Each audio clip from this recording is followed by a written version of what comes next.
اللہ الرحمن الرحیم۔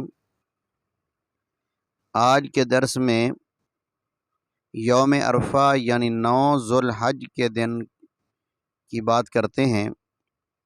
9 ذوالحج یہ وہ مبارک دن ہے جس دن میں اللہ رب ذوالجلال کی رحمت برستی ہے۔ اتنی رحمت سارے سال میں نہیں برستی جتنی رحمت اللہ 9 ذوالحج کو اپنی رحمت برساتے ہیں۔ اس رحمت برسنے کی برکت سے شیطان ذلیل ہوتا ہے، شیطان خوار ہوتا ہے، اپنے سر میں مٹی ڈالتا ہے اور شیطان کمزور ہو جاتا ہے اور شیطان کی کمر جھک جاتی ہے۔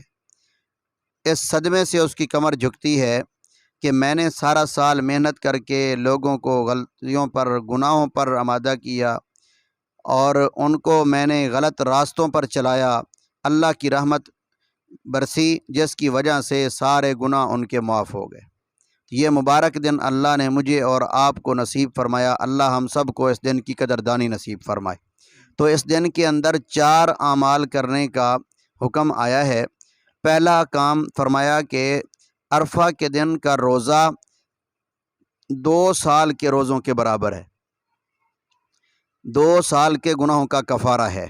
اس لیے ہم کوشش کریں، مرد عورت چھوٹے بڑے سب، کہ اس دن کے روزے کو ضائع نہ کریں، اس دن کے روزے کا اہتمام کریں تاکہ روزے کی برکت سے اللہ ہمارے گناہ معاف فرما کے اللہ ہمیں 2 سال کے روزوں کا ثواب عطا فرما دے۔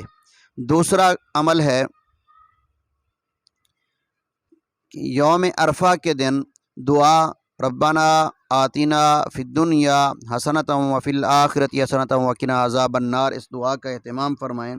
فرمایا کہ جب سے اللہ نے زمین و آسمان کو پیدا کیا، رکن یمانی کے پاس اللہ نے اس وقت سے ایک فرشتے کو پیدا کیا اور وہ فرشتہ آمین کہہ رہا ہے اس آدمی کی دعا پر جو آدمی ربنا آتنا فی الدنیا حسنۃ وفی الآخرۃ حسنۃ وقنا عذاب النار پڑھ رہا ہے۔ تو اس لیے کوشش کریں کہ اپنی ہر دعا کے اندر اس دعا کو پڑھیں۔ اس دعا کے اور بھی بڑے فضائل ہیں۔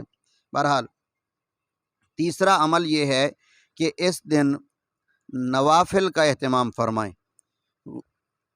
پیران پیر عبد القادر جیلانی محبوب سبحانی نے اپنی کتاب کے اندر نوافل کی بہت ساری تعداد لکھی ہے، جن میں سے ایک میں عرض کرتا ہوں۔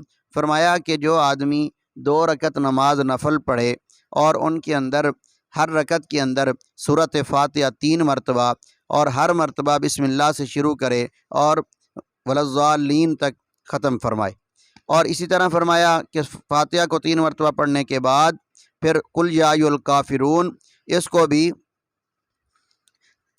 3 مرتبہ پڑھے اور اس کے شروع میں بھی ہر مرتبہ بسم اللہ پڑھے، سورۃ اخلاص 1 مرتبہ پڑھے اور شروع میں بسم اللہ بھی پڑھے۔ فرمایا جس آدمی نے یہ نماز پڑھی، حضرت علی، حضرت عبداللہ بن مسعود رضی اللہ تعالیٰ عنہ سے روایت ہے کہ اللہ فرماتے ہیں کہ فرشتوں تم گواہ ہو جاؤ، میں نے ایسے آدمی کے گناہوں کو معاف فرما دیا۔ تو اس لیے نوافل کا بھی اہتمام فرمائیں۔ چوتھا عمل ہے کہ اس دن صبح کی نماز سے لے کر 13 تاریخ کی عصر تک، 9 ذوالحج کی صبح سے لے کر 13 کی عصر تک ہر نماز کے بعد تکبیرات تشریق، یعنی تکبیر کیا ہے؟ اللہ اکبر لا الہ الا اللہ واللہ اکبر وللہ الحمد، اس کو 1 مرتبہ بلند آواز کے ساتھ پڑھنا مردوں پر واجب ہے۔ عورتوں کے لیے بھی یہ واجب ہے مگر عورتوں کو آہستہ حکم ہے، مردوں کے لیے بلند آواز کے ساتھ، اور یہ صرف 1 مرتبہ واجب ہے، اس سے زیادہ مرتبہ پڑھنا یہ خلاف سنت ہے۔ اللہ پاک ہمیں ان باتوں پر عمل کرنے کی توفیق عطا فرمائے۔